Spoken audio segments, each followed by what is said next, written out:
Bon dia, què tal? El primer que segur que esteu pensant és què fa l'imbècil este fent este vídeo.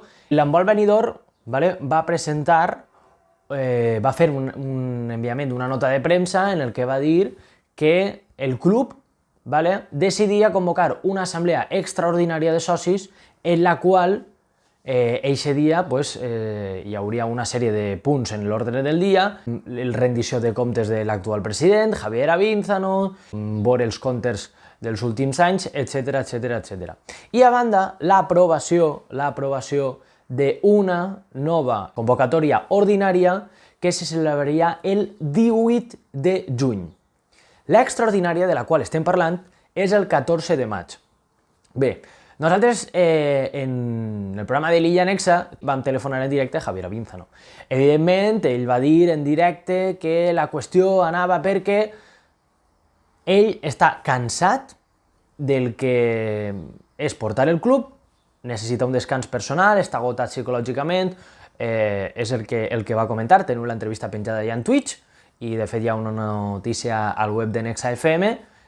La qüestió és que des de diversos mitjans de comunicació el que es va entendre és que el dia 14 de maig l'actual junta directiva anava a dimitir en bloc.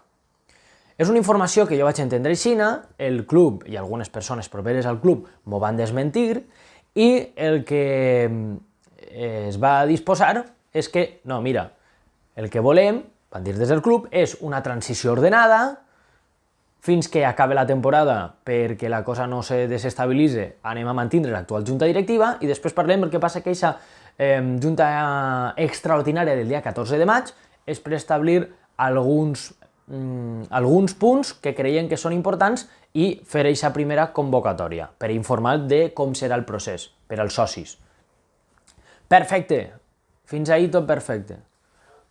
Qüestió, els companys de Ràdio Benidorm, els companys de EFE, els companys de Alicante Plaza van entendre també, o com a mínim en algunes de les informacions que s'han publicat, es posa la nota, que la dimissió de la directiva actual seria el dia 14 de maig.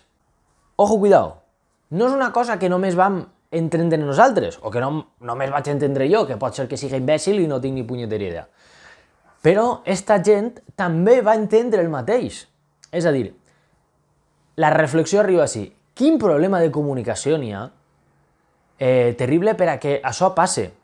Està clar i m'han assegurat des de dins que més de 15 persones van veure aquesta nota abans d'enviar-la. I així és on està el problema. Per molt que 15 persones, que tenen tota la bona fe del món en fer les coses bé, però una informació, que és la informació del club més important segurament a nivell institucional que s'ha de donar en els últims 13 anys, no es pot fer d'aquesta manera. Hòstia, si s'haguera tingut un professional ahir, lo normal és convocar una roda de premsa, als mitjans de comunicació, fer un vídeo explicatiu, no enviar una nota de premsa en el que bàsicament el que s'envia és com si fos un acte del que serà la reunió del pròxim dia 14. Aleshores, s'entén que tot el contingut que va ahir és el del dia 14.